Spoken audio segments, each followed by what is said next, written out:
Hi everyone, my name is Fern. I am an animal communicator and a certified animal behavior consultant. Today is my first video that I'm going to share with you about the techniques and the tips of how to care about our dogs and our cats properly. I hope you liked the video. Please leave some comments so that I can improve in the next episodes. The reason that I've been wanting to make this series of the videos is to make our animals whom we love, like our babies, like our children, become healthier, happier, and they are safe in the environment that they live with us, so that they can have a longer lifespan as much as possible, and we may be able to eliminate the unnecessary trips to the vets. Okay, so let's start. Today I'm going to talk about dog walking. The reason is it is very important, the tools that you use while you walk your dog. I'm going to talk about the first thing, which is harness versus collar.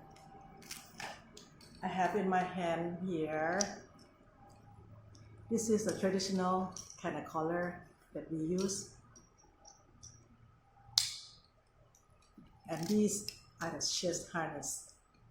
I highly recommend walking your dog with a chest harness instead of using a collar.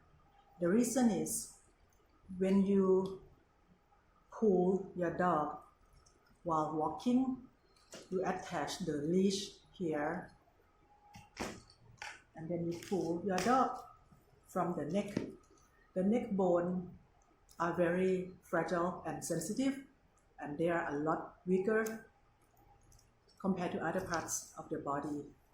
So when you pull, you are risking of choking your dog. And also the forceful pulling, or when your dog makes some jerky movement, when he lunges here and there and you forcefully pull him back like that, it creates a lot of force, and it may injure your dog's bone at the neck here, which also will affect his spine and his disc at the back. And it also can cause more severe and permanent injury for his mobility in the long term.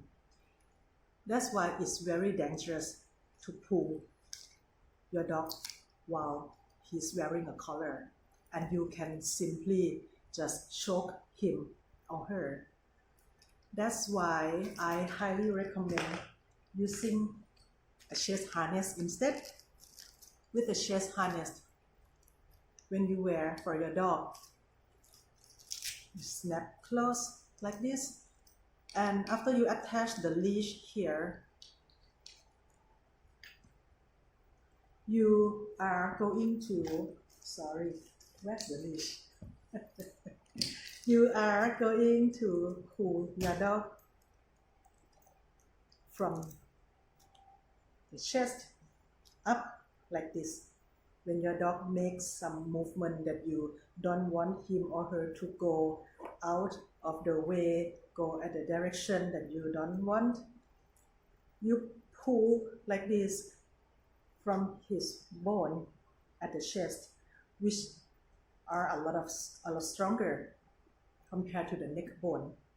This way is very easy for you to control your dog compared to when you pull him from the neck. You won't choke your dog this way, and you feel that you are much more in control and your dog feels safe. This is good for all kind of breeds and sizes of your dog, especially good when your dog pulls a lot while walking on leash.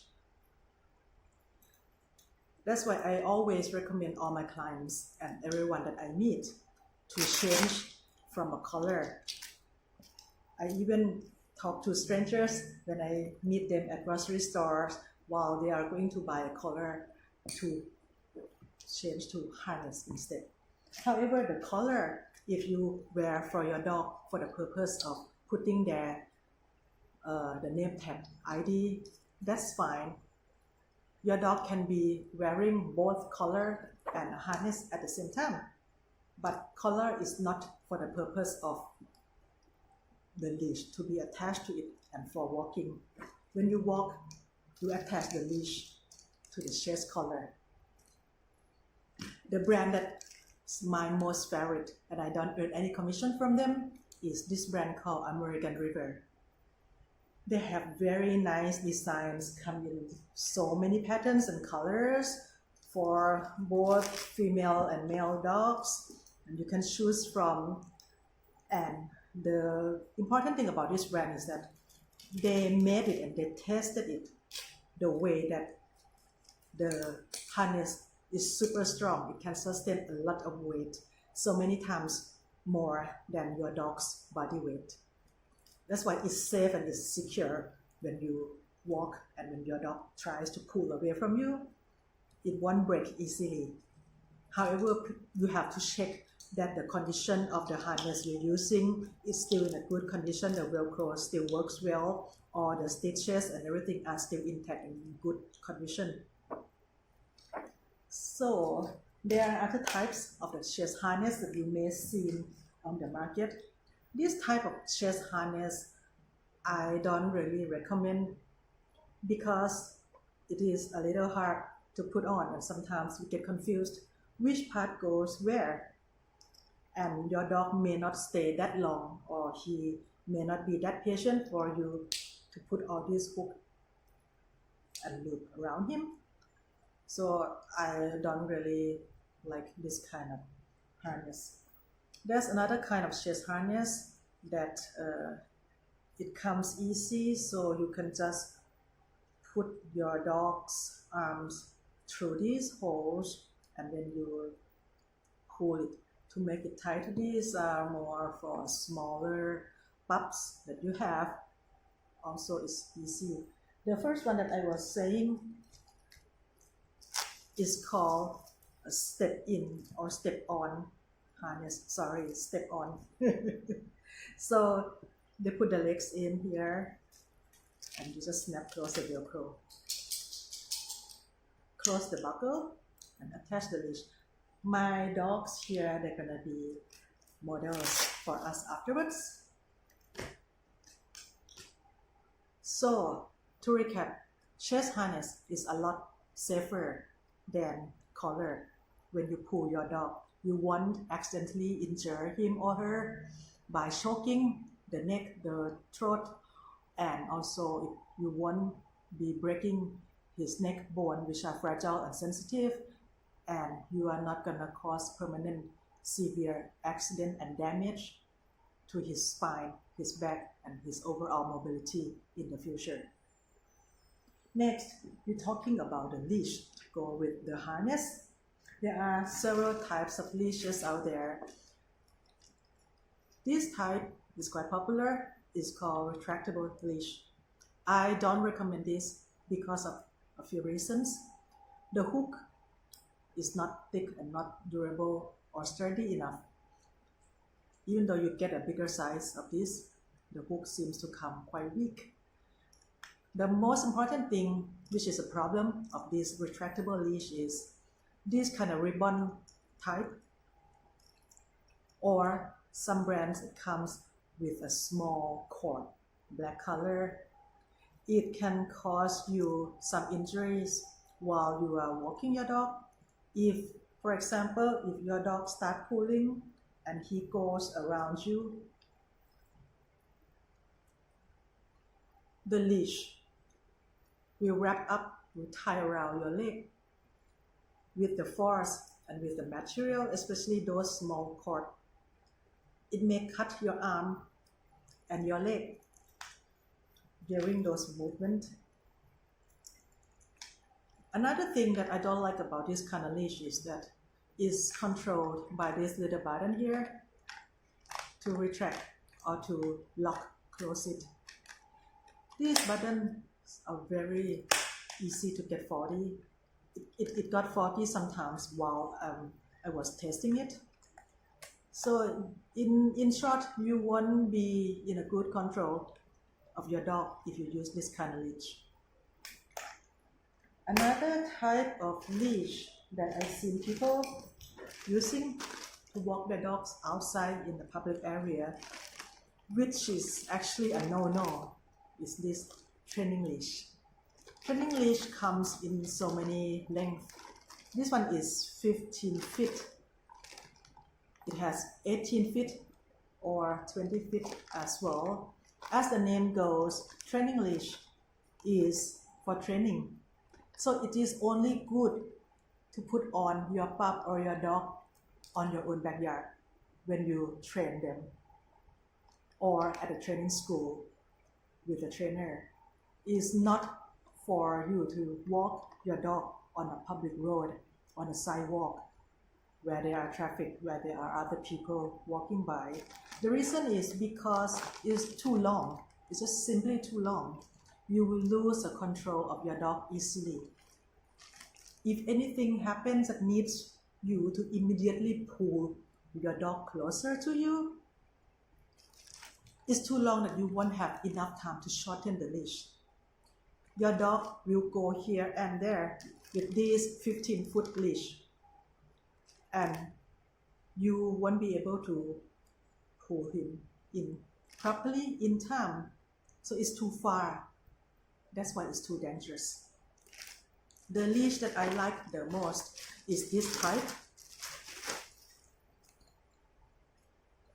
It has this cushion handle, so you won't get those cuts and no more leash burn.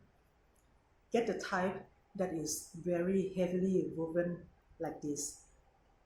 This one comes with the reflexive band as well, which is very useful if you walk your dog when it's low light, early in the morning or in the evening, so that your dog is visible by cars and by other people.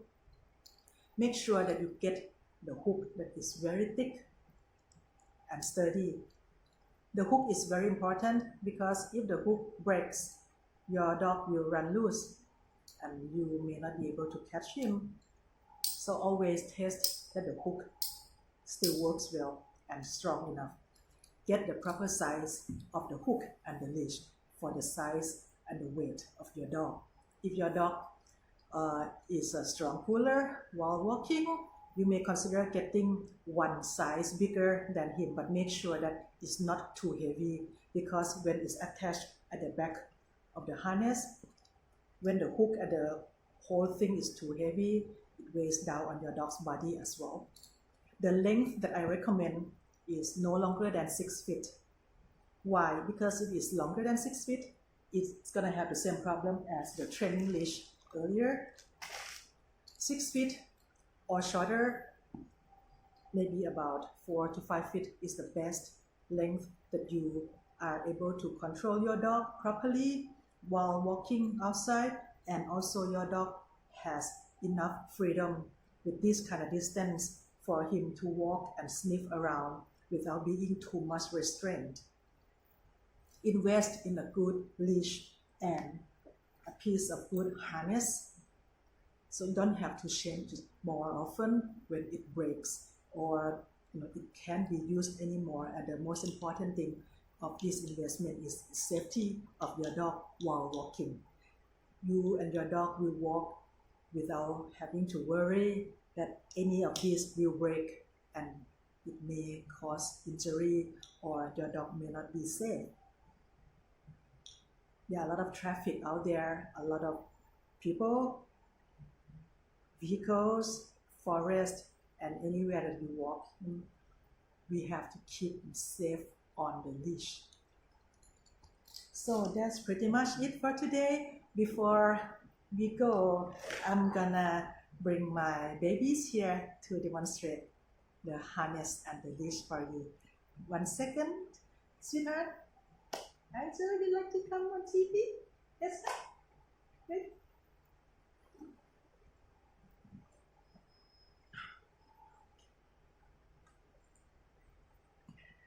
Hello everyone, this is Angel. So she's my baby here. Angel is going to demonstrate how to do the harness. Step on, very easy. We do this in the morning when we go for walks. So you just put the harness lie down flat on the floor or on any surface. Angel will step in, or you help carry her in, and then just snap close the Velcro. Very easy and simple. Takes you like 2 seconds.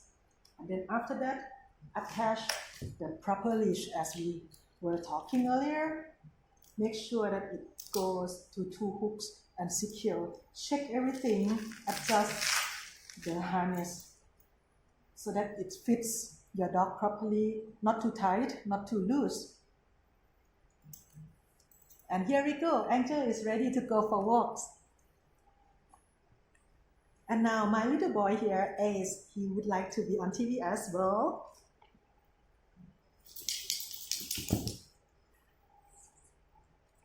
So thank you very much for watching. Please leave me some feedback and comments, and we'll see you in the next episode. We're gonna talk about food bowls and water bowls. Why are they important? Thank you very much for watching. Bye bye.